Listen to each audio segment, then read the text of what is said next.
Bienvenue à cette vidéo intitulée le module polynomial et interpolation. Dans cette vidéo, nous allons apprendre comment construire des polynômes avec NumPy et notamment découvrir des outils d'interpolation qui sont particulièrement intéressants lorsque nous voulons par exemple approximer certaines fonctions ou plus spécifiquement en data science faire des lissages de données. Le cas le plus palpable est le cas de la droite d'ajustement que nous connaissons tous en analyse bivariée en statistique. Alors sans plus tarder, après la description des objectifs de cette vidéo, nous allons donc passer à l'application. Comme d'habitude, nous allons créer un fichier d'exercice. Alors le module polynomial se trouve dans NumPy, évidemment. Donc c'est un sous-module du package NumPy. Importer polynomial. Donc on va faire from NumPy polynomial import polynomial as. Alors nous avons plusieurs classes de polynômes dans le module polynomial. Outre la classe polynomiale ici, nous avons la classe des polynômes orthogonaux tels que le polynôme de Chebekev et bien d'autres encore que vous pouvez découvrir dans la documentation. Mais ici, nous allons aborder les polynômes classiques pour commencer. Alors, comment construire un polynôme? Construire un polynôme. Par exemple, P0, un polynôme P0. Nous pouvons construire un polynôme. Donc d'abord, chargeons ceci. Nous pouvons construire un polynôme à partir de la fonction. Alors, nous allons changer le mode d'importation pour avoir plus d'options. Donc, revenons ici, faisons import aspect. Comme ceci, c'est mieux. Donc, d'abord, nous pouvons créer un polynôme P0 à partir de, donc P, à partir du constructeur polynomial. Il suffit tout simplement de fournir les coefficients. Par exemple, imaginez que je veuille construire un polynôme de second degré. Par exemple, x au carré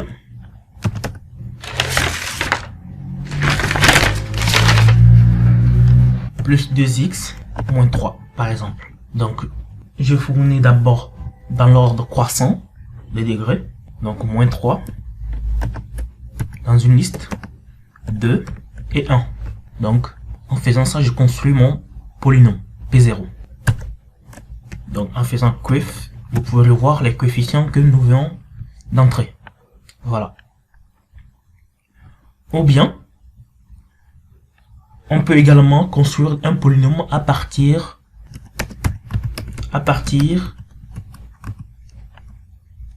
des racines. Donc imaginez par exemple que j'ai x moins 5 multiplié par x. Donc dans ce cas j'ai un polynôme de degré 3. Un polynôme de degré 3, donc ça me fera p from root comme ceci. Donc il suffit tout simplement d'entrer les racines. Donc 3 et moins 2. J'espère que vous suivez. Donc ça veut dire que quand x est égal à, si je fais tout ceci égal à 0, normalement j'obtiens x égale à 5, x égale à 3, x égale à moins 2. Donc en faisant ceci, j'obtiens un polynôme de second de degré 3. Donc voilà quelques façons de construire un polynôme. Nous pouvons réaliser des opérations. Donc opération sur les polynômes. Par exemple, on peut additionner, soustraire, multiplier des polynômes comme bon nous semble. Par exemple, P3 égale à P0 plus P polynomial. Donc on va ajouter une fonction affine à notre polynôme de second degré, par exemple. Donc ce qui représente x au carré plus 2x moins 3 plus 9 moins 7x. Donc logiquement on va obtenir également un polynôme donc de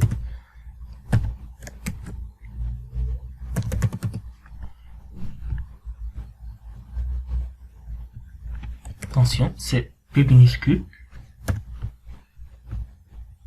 Voilà.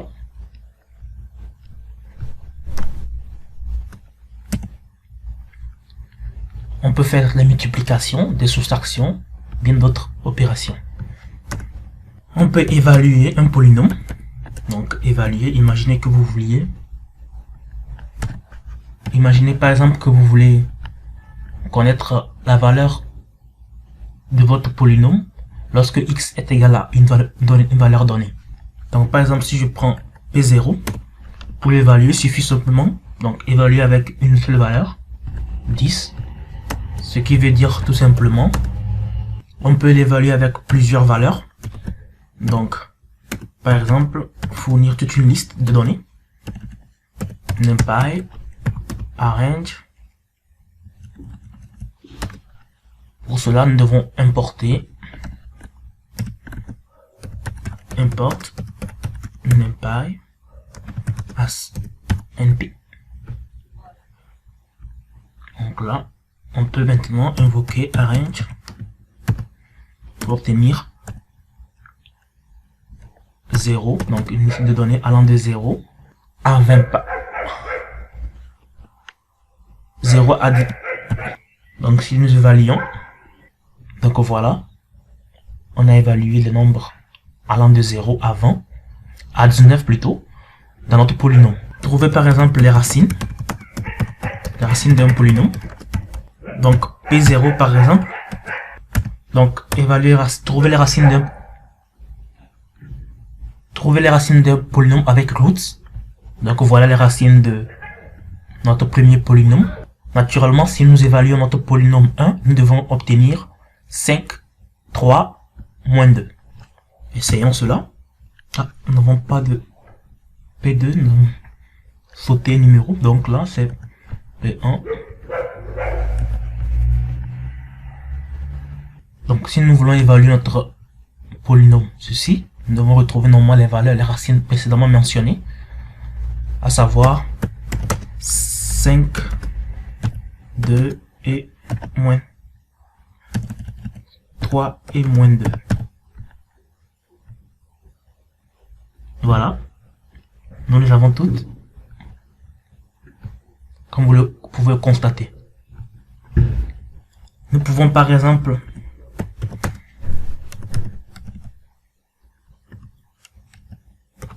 intégrer donc un polynôme. On commence par la dérivée, donc dériver un polynôme.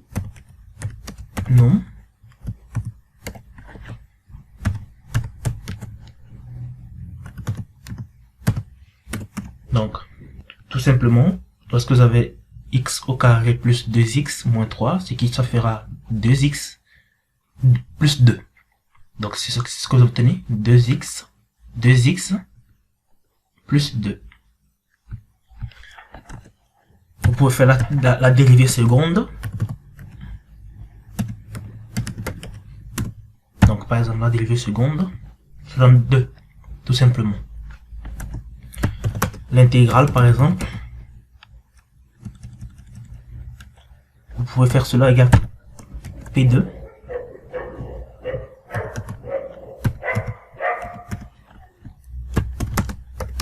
intégrer, donc intégrer un polynôme. Pour P0, ce sera intègre. Voilà. Pour faire une intégration. Donc le 0 ici, c'est pour la constante de l'intégration qu'on note parfois en mathématiques C. Vous avez aussi, nous pouvons faire aussi une intégration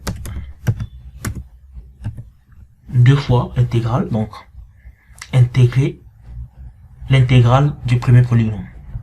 Bien entendu, par exemple, si vous voulez obtenir les extrémums d'un polynôme, il suffit tout simplement d'affecter la dérivée à un autre variable et ensuite d'utiliser root pour déterminer la racine de cette dérivée, donc qui sera donc l'extrémum de notre polynôme. Maintenant, l'autre aspect qui peut nous intéresser et qui est particulièrement intéressante, c'est l'interpolation. Alors, qu'est-ce que l'interpolation? Par exemple, imaginez que vous avez des variables x, donc on va supposer, donc 12 valeurs de x et y qui contiennent les valeurs suivantes, 4, 6, 10, 20. Donc voilà. Et je voudrais trouver une fonction qui permette d'approximer les y en fonction des x. Donc par méthode d'interpolation, d'abord nous allons utiliser la méthode des moins de carré. Donc par interpolation, nous allons utiliser la fonction fit avec la fonction fit. Tout simplement, on a p, donc fit x, y. Ensuite, vous devez préciser le degré. Donc, on va aller au pif. On va dire que on va commencer d'abord par faire cela par une fonction affine, donc degré 1. Donc, obtenir une fonction de type y égale à ax plus b. Donc, ça pourrait faire une régression linéaire. Donc, droite ajuste. Ça va donner une droite d'ajustement, tout simplement. Ou bien on va faire une courbe justement de degré. Normalement on devait tracer le graphe pour voir l'allure avant de décider de degré, mais bon, on va faire cela parce que moi je sais que cela marche, donc moi je sais que cela correspond le mieux, donc j'anticipe. Donc par exemple x, y, degré 2. On va supposer cela avec une courbe de...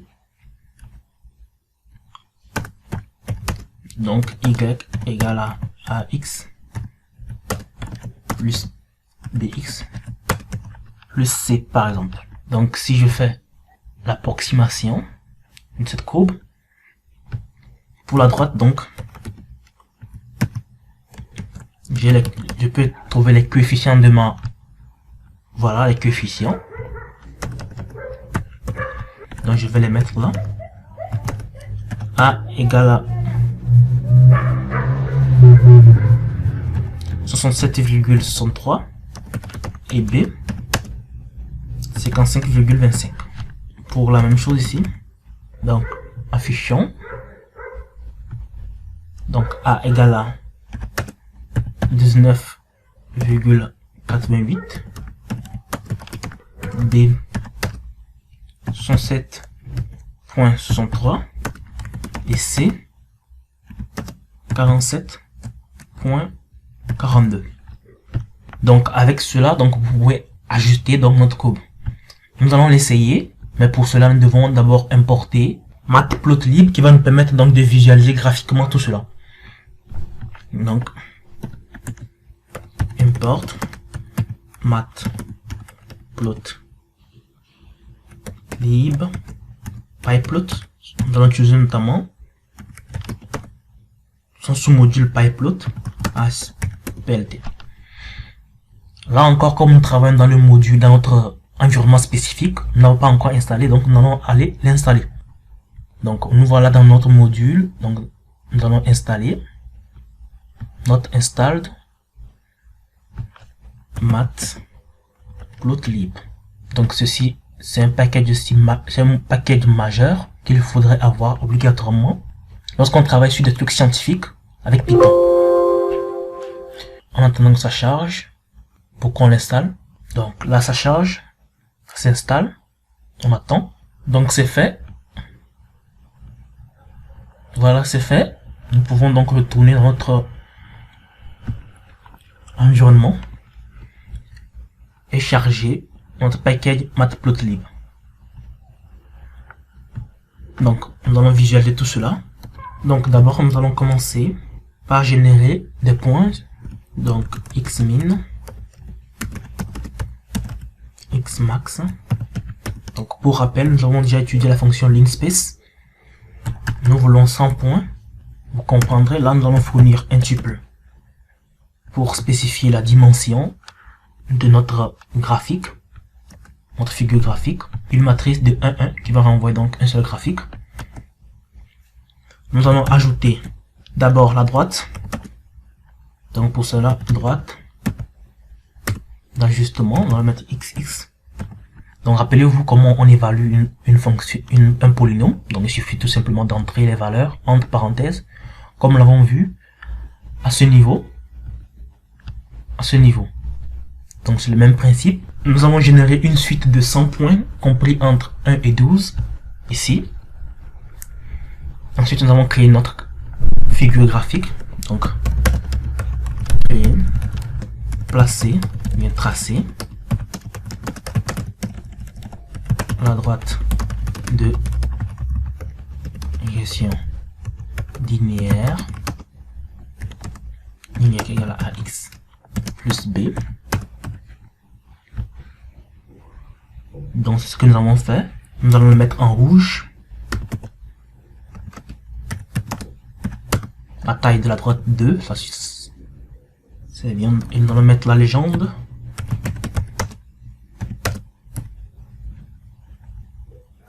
Droite d'ajustement linéaire.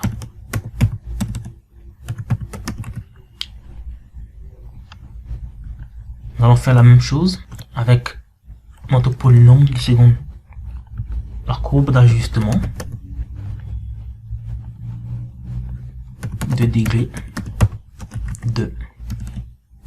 Nous allons changer la couleur. Et finalement, nous allons placer les points originels. Donc nous allons placer les points originels X et Y. Nuage. Nous allons ajouter la légende. Et nous allons définir d'autres aspects légende. Nous allons laisser les autres aspects ergonomiques sans suite. Donc voilà, maintenant nous allons exécuter. Donc rappelez-vous, nous avons cliqué l'option au niveau de préférences ici, graphique. Nous avons mis activer, prise en charge, donc sortie en ligne. Si vous voulez afficher votre graphique en dehors de la console, donc il faut changer d'option ici. Par exemple, utiliser l'une des options à l'extérieur ici. Mais nous allons préférer l'option en ligne pour voir tout cela. Donc là, pour que ça marche, nous allons exécuter le tout d'un seul coup. Voilà. Voilà notre graphique. Comme vous pouvez le voir, nous avons nos points qui sont en bleu. L'ajustement par la droite de régression qui est en rouge. Et l'ajustement par la courbe d'ajustement qui est en bleu. Voilà. Donc, comment on peut se servir de ce module polynomial. Bien sûr, il y a d'autres algorithmes il y a d'autres méthodes plus avancées qui se trouvent dans le package Scipy, mais là nous allons arrêter avec ce que nous offre NumPy à ce niveau. Scipy est un vaste module que nous allons découvrir progressivement dans cette formation. Donc nous n'allons pas encore gâcher la surprise, mais pour le moment sachez qu'il est possible donc de le faire. Merci pour votre attention.